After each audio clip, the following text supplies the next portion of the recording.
Welcome everybody to the Urantia book. If you are new here, the Urantia book is a revelation of truth. It is over 2,000 pages and it is the most advanced spiritual, philosophical, you name it, information that is on the planet today. It is written by advanced celestial beings. It has the power to not only change your own life personally and individually, as it has mine, but also the power to change the entire planet, to correct our wayward course, to usher in an age of peace. And it seems like a tall order for a book, but keep an open mind. Read it.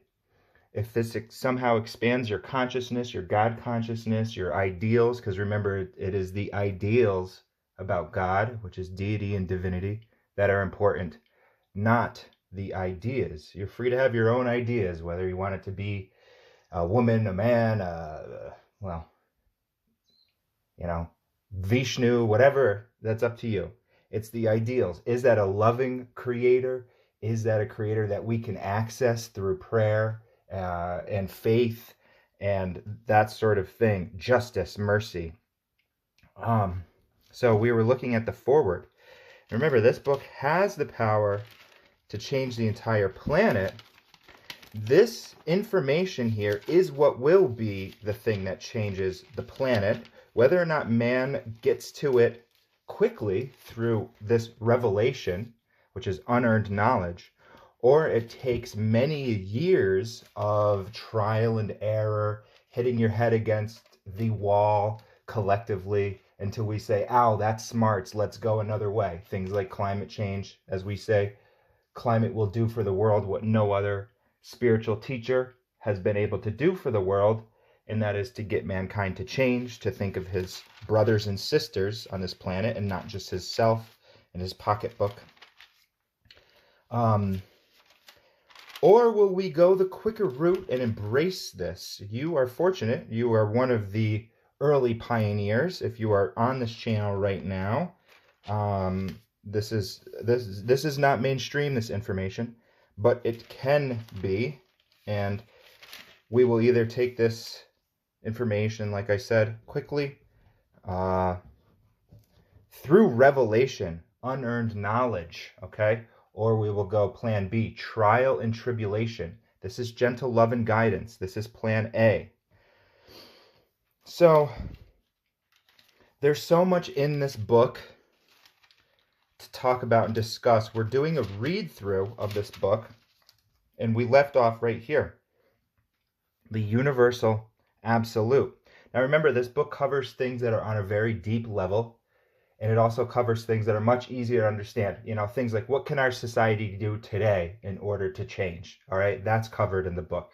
Or it also covers what the heck is way, way out there beyond this life, the next, the next, the next. And that is where we're at right here. This stuff is, but the thing is that because we're spiritual beings, we are indwelt by a fragment of God. Okay, you have that power. All of this, people, we're going to get into how deep and everything this goes. Remember, this is a fragment of this is within you that you can access, that's helping you throughout your day-to-day life to make the proper choices that are going to give you a lifetime of glory, wisdom, right relationships, well-balanced habits, and all of that. So, long spiel today, but make sure you like and subscribe. Let's get the word out there. And let's get into the book. We were discussing the three absolutes, okay? The three absolutes, remember, the absolute is the level of God that is, it's beyond transcendent, okay? The level of God that we can comprehend is called God the Supreme. And that is the God of time and space. And remember, it's all one. It's all coordinated in monotheism with the universal Father, deity, whatever you want to call it, at the head of everything. Some person said in the comments that they didn't appreciate the term the universal Father, and it made them turn away from this instantly. Well, one, I would suggest keep an open mind. And also, there is a paper in here called The Names of God. All right, the Father's name, and they list all of these different unique ways that this is called in various universes. okay? The Father of lights, the gift of life. So if that person says, hey, geez, I don't like that word Father, that really makes me think about Christianity or whatever, and I had bad experiences with it. Well, geez, what about the gift of life? That sounds good. Why don't you just go with that? I mean, it's doesn't make a difference. It doesn't make a difference. The point is that there is a personality there. There's something that can love and be loved. If it's devoid of personality, then that can't relate to you in this level that you're relating right now. Because right now you are a personality and you'll always remain a personality. Okay, so we're gonna speak about that because that's what Buddhism, because the person in the comments said, hey, I'm a Buddhist, or I appreciate Buddhism more, whatever. Buddhism is covered in here, okay? This non-personal, extra divine aspect is an aspect of God. It's called the unqualified absolute, and we learned about that the other day. That is the non-personal aspect, everybody. So the Buddhists are correct. They penetrated into this great mystery called the unqualified absolute. And that's why they say that there's no father, right? That's not monotheism. They don't teach monotheism. So let's learn more about this. Because that's why this is about unity and not uniformity. It's saying, hey, those guys were fucking geniuses. They sat there and they meditated in a cave for 8 years and they tapped into some super deep secrets of the universe. But they didn't get the whole picture, okay? Because of their human limitations, or maybe it's just not available at that juncture in time and that sort of thing. And that's where revelation comes in, all right? Jesus was a revelation to this planet, Melchizedek before him. It goes into it. And what did they want to make sure men and women knew is that it's a universal father, as in there's a personality. Throw the word father away, call it mother. It doesn't make a difference. In fact, both of those aspects, male and female, are covered in God, okay? So just remember personality. That's the thing to remember, because now you can say, hey, geez, I'm having a bad day here. Can you relate to me? Can you somehow give me some advice, some guidance, some comfort? A personality can do that. Gravity couldn't do that. A force couldn't do that. Love devoid of personality is just like a gravity. And they even go into there's gravity. All right, well, whatever. Let's talk about the universal absolute. Remember, there's these three aspects. The first aspect is the deity absolute. That is personalizable. That is a deity level of the absolute, okay? The unqualified absolute, that is non-personal, all right? So then what is this third aspect of the absolute, which is an aspect of God? The universal absolute, we logically deduce, was inevitable in the universal Father's absolute free will act of differentiating universe realities into deified and undeified, personalizable and non-personalizable. Okay, so they're saying, Christians, you're right. Buddhists, you're right.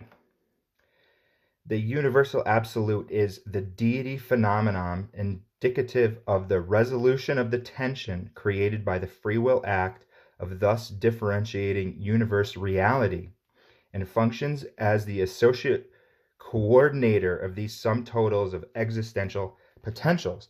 So that's key, because the universal, there's this tension that happens if you're having a non-deified reality and a deified reality, okay? So that's where the number 3 comes in to say, all right, well, let's try to coordinate. How are these things going? It's a mediator, all right, between deified and deified. That's the universal absolute.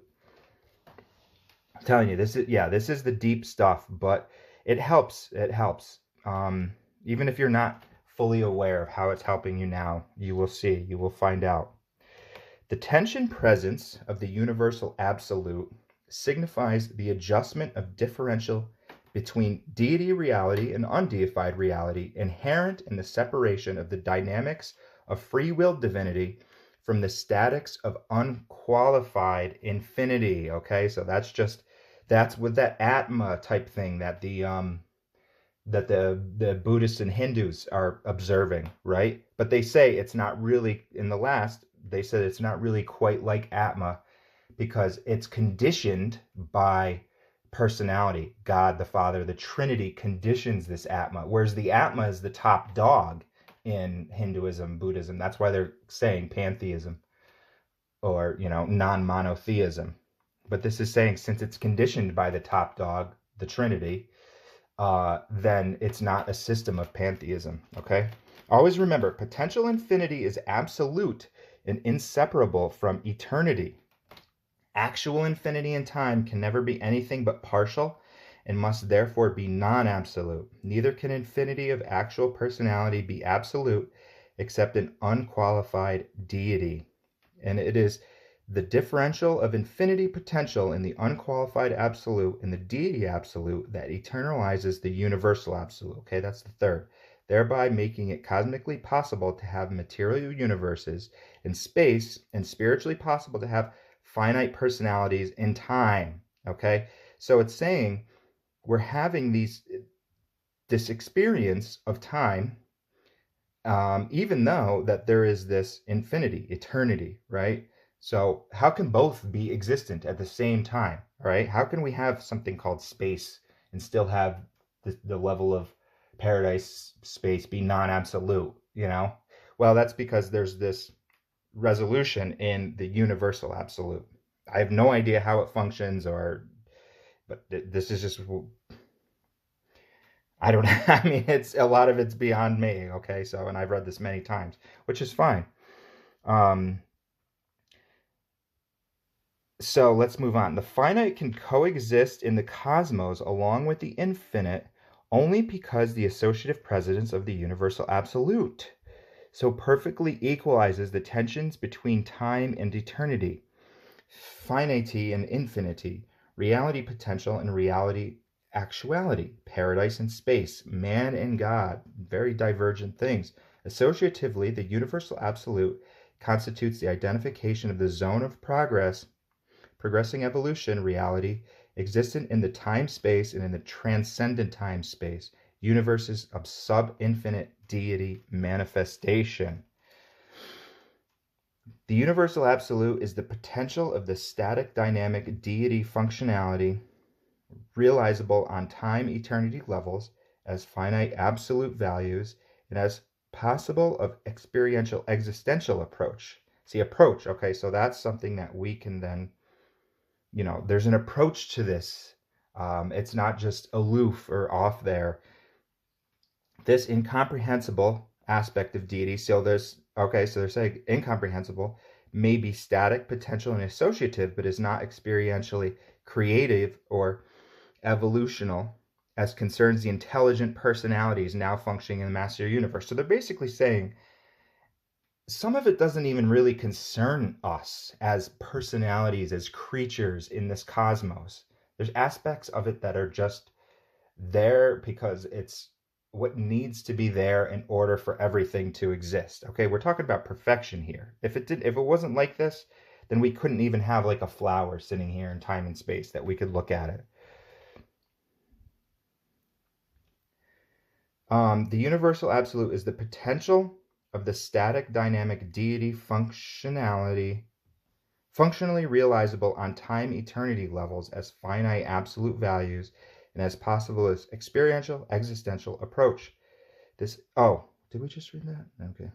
The two absolutes, qualified and unqualified, while so apparently divergent in function as they may be observed by mind creatures, which are us, are perfectly and divinely unified in and by the universal absolute.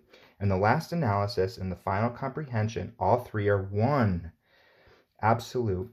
On sub-infinite levels, they are functionally differentiated, but infinity, they are one. We never use the term the absolute as a negation of aught or as a denial of anything. Neither do we regard the universal absolute as self-determinative, a sort of pantheistic and impersonal deity. The absolute in all that pertains to universe personality is strictly Trinity limited and deity dominated. So it makes more sense to say, okay, well, there is actually a consciousness, a personality that is understanding what this is, God, the Trinity, and it's conditioned by that. Okay, it's not its own thing doing its off on there and doing its own thing. And the other thing that they say is a negation of all. It's not. They said in the previous thing, don't think of the absolute as being equivalent to science hypotheses. Early on in the day, they called it ether. But now even something like dark matter, this energy that they can't detect, somebody might just say, oh, the absolute. I'm an atheist mind, so that let's just equate that to dark energy and dark matter, but it's not. So we'll read the Trinities in the next portion, but thanks again for checking out the videos. Make sure you like and subscribe. I appreciate the comments too. Been getting some good feedback.